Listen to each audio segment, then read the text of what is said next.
금년 들어 엘니뇨 현상으로 아메리카 지역에서 발달하고 나타나던 그 토네이도 현상이 지금은 아시아 내륙에서도 많이 발생되듯이 세계적으로 기후 이상과 관련하여 그날 단양과 영월 지역에서도 엄청 강력한 썬더스톰이 발생되었고, 그 시간에 본인은 단양에서 패러글라이딩을 하던 중에 그 썬더스톰에 빨려 들어가 극한적 경험을 하고 영월의 깊은 산속에 무사히 내린 사건입니다. 나중에 알았지만 그날 본인뿐만 아니라 몇 분들이 본인과 유사한 경험을 했다고 들었습니다. 다음은 썬더스톰에 빨려 들어가는 상황을 설명해 보겠습니다. 그날은 2023년도 한국 패러글라이딩 챔피언십 대회일이었고, 문경에서 이륙하여 단양 시내가 골 지점이었습니다. 그때 본인은 골 지점 2km 전방인 고수동굴 뒷산에서 골 지점인 서쪽 방향으로 날아가는 중이었고, 그때 골 지점 쪽의 서쪽 방향 하늘은 구름이 많았지만 그 구름의 성격을 파악하기보다는 골에 들어가기 위해서 모든 것을 집중하느라고 썬더스톰이 발달하고 있는지는 전혀 몰랐습니다. 골 지점 쪽으로 향하던 중에 갑자기 글라이더가 상승을 하길래 상승하지 않으려고 스파이럴을 시도했지만, 스파이럴을 해도 오히려 급상승을 하길래 순간적으로 주변 상황이 예사롭지 않음을 판단하고 구름을 피하려고 골 지점인 서쪽 방향이 아닌 동쪽 방향으로 방향을 틀어서 귀적기를 하고 풋발을 밟고 저 멀리 동쪽 마을로 향하고 있었는데, 도망가는 글라이더 속도보다 구름의 속도가 더 빨라서인지 구름이 곧 본인을 덮쳤고 표당 10m 이상의 급상승이 되면서 썬더스톰에 빨려 들어가게 된 것입니다. 다음은 썬더스톰 속에서 어떻게 보냈는지 주요 내용만 설명해 보겠습니다. 구름 속에 들어가는 순간부터 GPS의 찢어지는 급상승음을 들으며 상승 속도와 상승하는 고도로 두려움이 시작됐고, 고도는 곧 1500m, 2000m, 그리고 2500m 이상을 금방 넘었고, 처음에는 그 상승하는 고도의 끝을 4000m 정도로 예상했지만 GPS 수치는 금방 4000m를 넘고 4700m인가 4900m를 가리키는 것을 확인하고, 그때부터는 착륙할 때까지 GPS를 보지 않았습니다. 왜 안 보았는지는 모르겠습니다. 썬더스톰 속의 상황은 우선 짙은 구름으로 인해서 깜깜했고, 우박이 계속 본인의 얼굴을 때렸고,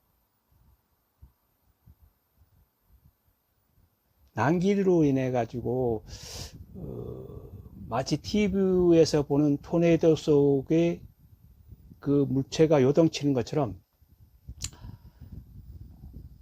글라이더를 아주 심하게 쉬지 않고 흔들어 댔습니다. 글라이더의 요동으로 정신 차리기가 힘들었고, 접히면 회복시키고, 또 접히면 또 회복시키고,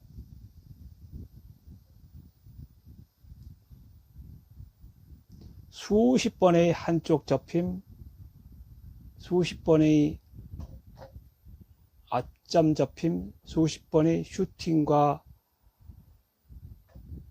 트위스트가 반복되었고, 그때는 평소 연습 비행 때 학습된 내용대로 대처했습니다. 가장 당황했던 것은 글라이더가 갑자기 크게 슈팅하고 또 한쪽이 접히면서 트위스트 되는 상황이 몇 번 있었는데 어떻게 대처했는지는 기억이 나지 않습니다. 또 썬더스톰 속에서의 힘들고 고통스러웠던 것은 어느 순간에 내가 졸고 있다는 것을 느껴 쏟아지는 졸음을 이기려고 했던 것이 굉장히 힘들었고 또 추위로 인해서 힘들었습니다. 그 중에 졸음 비행을 한 상황만 설명을 하면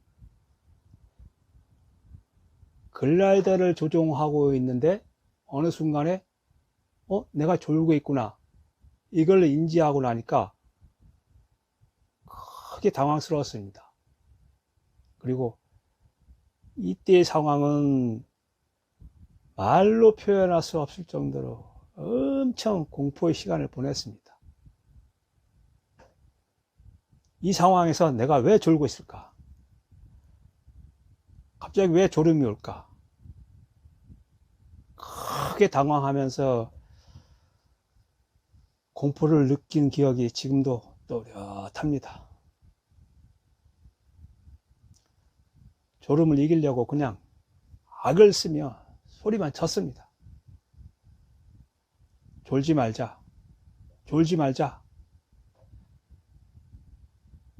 집에 가자. 집에 가야 한다.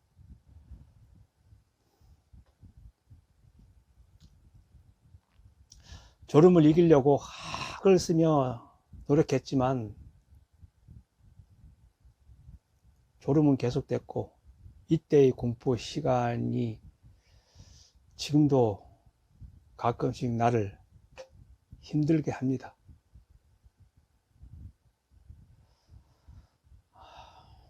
또 한편으로는 추위 때문에 엄청 힘들었습니다.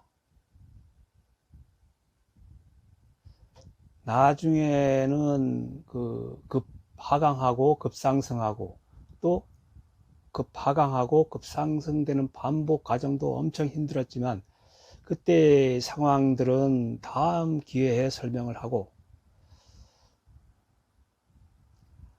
얼마나 이제 시간이 많이 흘렀는지 모르지만 문득 글라이더가 좀 잠잠해지니까 내가 지금 얼마만큼 높이에 있고 어느 상공의 위치에 있는지가 궁금해졌습니다.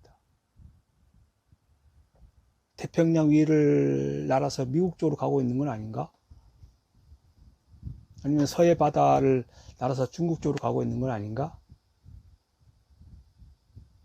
혹시 북한 쪽?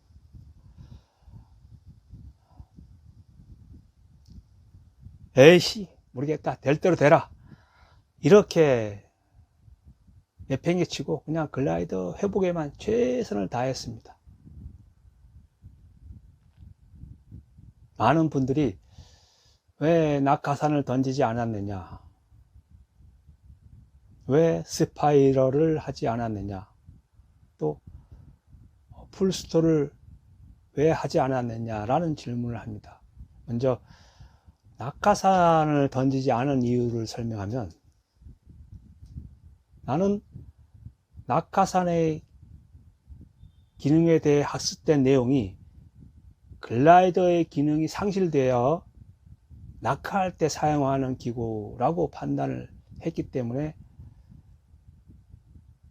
지금 현재 글라이더가 요동은 치지만 살아 있거든요. 그래서 낙하산을 던지지 않았던 겁니다.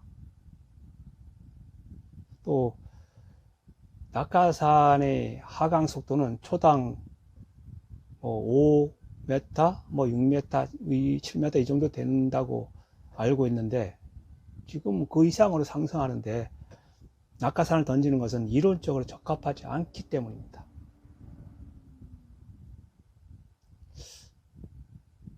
다음에는 그 스파이럴을 왜 하지 않았느냐에 대해서 얘기하면, 처음에 저 밑에서 구름에 올라올 때, 빨려 들어올 때 스파이럴을 했지만은 오히려 상승을 했다는 것을 알고 있기 때문에, 그때나 지금이나 유사한 상황이라서 스파이럴을 하지 않았던 겁니다. 참고로 스파이럴을 하려면 그 상승 속도보다 더 크게 스파이럴을 걸어서 하강시켜야 되는데, 초당 15m 정도로 지금 상승하는 속도에서 스파이럴을 해서 하강시키는 자신이 없었기 때문인 것도 같습니다. 그리고 그 풀스톨을 안 한 이유는, 주변이 깜깜한데 그 풀스톨을 한다는 것은 전혀 생각을 못했던 겁니다.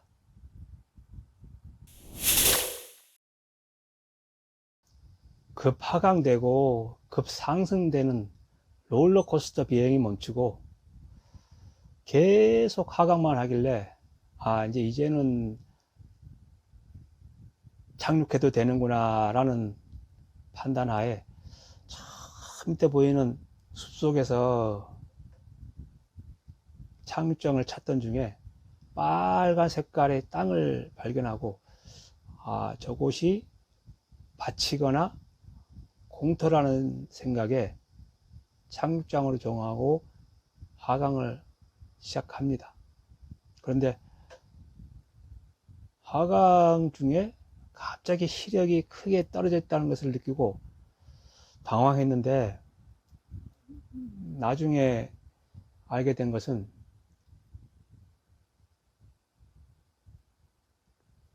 아마 우박을 계속 맞고 있어서 그 타격 때문에 시력이 나빠지고 있던 것으로 생각을 하고 있습니다. 아무튼 추위와 지쳐 있는 상태에서 눈까지 나빠지니까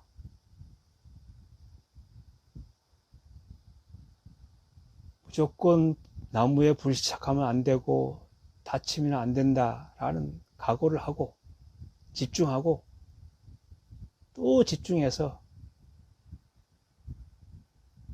안전하게 착륙을 했습니다. 착륙을 하고 곧바로 김영주 선수의 전화를 받고 안전하게 착륙했다, 그걸 알리고, 치아가 부딪힐 정도로 엄청 떨고 있어서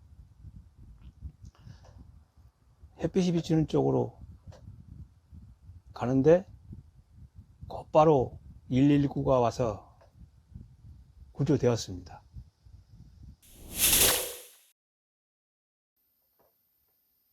후유증은 망막이 조금 손상되었는데 다행히 수술로 정상화되고 있고요. 동상 입은 손가락은 완쾌되었습니다. 그리고 글라이더하고 하네스도 조금 손상되었습니다. 이들 사진은 다른 사건 내용과 함께 사진이 있는 것은 올려보겠습니다. 마지막으로 소감을 하고 마치도록 하겠습니다. 이 사건은 기적이었습니다. 부지의로 발생되었던 무지로 발생되었던 자랑거리는 아니지만 사건이고 또 나의 운명이라고 생각합니다. 모든 상황이 다 생각나지 않지만은 의식을 얼마 동안 잃었던 건지 아니면 기억을 못하는 건지는 모르겠지만 나중에 알게 된 것은 높은 고도에 의한 저산소증과 영하 20도 이상의 저체온증으로 인하여 생긴 의학적인 문제와 관계가 있다고 알게 되었습니다. 아직도 나는 그날의 비행 기록을 재생하여 보지 않고 있습니다. 금년 남은 대회에 모두 참가 후에 보려고 합니다. 또 많은 분들이 패러를 계속 할 거냐고 물어보는데 당연히 지금도 하고 있습니다. 이번 사건은 패러를 하는 중에 발생될 수 있는 하나의 사건이지 패러를 할 때마다 겪는 것도 아니고 또 중요한 것은 나는 패러를 처음 시작할 때 다른 스포츠보다 위험하다는 것을 분명히 알고 시작했고 이번 사건은 그 위험 요인 중에 하나일 뿐이지 패러를 처음 시작할 때 목적이 바뀐 것도 아니기 때문에 패러를 그만두어야 할 이유가 없다는 겁니다. 단 구름에는 절대로 안 들어갑니다. 그곳은 생지옥입니다. 앞에서 자세히 설명하진 않았지만은 어떤 기회를 통하여 그 내용을 알게 되면 왜 생지옥이라고 하는지 알게 될 겁니다. 추가적인 내용은 다음 기회에 설명하기로 하고 어쩔 수 없이 구름에 들어간다면 절대 쫄지 말고 정신력으로 이길 수 있습니다. 그러기 위해서는 평소 비행할 때 스쿨장이나 지도자 그리고 고수분들한테 물어서 학습하여서 내 것으로 만들어 놓는 것이 매우 중요합니다. 기적은 이렇게 해서 만들어졌습니다. 하나는 비행 중에 스마트폰을 켜놓고 비행했기 때문에 119에서 나의 위치를 계속 추적하여 착륙 후에도 빠른 구조가 되어 저체온증에 의한 2차 사고를 막을 수 있어서 기적이 일어났다 생각합니다. 여러분도 자동차 보험을 드는 것처럼 비행 중에 만일의 사태에 대비하여 외부와 연락할 수 있는 스마트폰과 같은 기기를 지참하고 비행하십시오. 또 하나는 개인 비행이 아니었기 때문에 기적이 일어났다 생각합니다. 썬더스톰에 빨려 들어가는 순간을 아무도 몰랐다면 기적이 일어나지 않을 수도 있다고 생각합니다. 대중이어서 선수분들도 많았고 이재훈 선수가 처음 썬더스톰에 빨려 들어가는 순간을 발견하고 119와 경찰서에 재빠르게 위험 상황을 알리고 내가 착륙할 때까지 상황을 적극적으로 관리해서 착륙 후에 저체온증에 의한 문제를 막을 수 있었다 생각합니다. 다빈치 프로덕츠의 이지훈 대표님의 노고에 감사드립니다.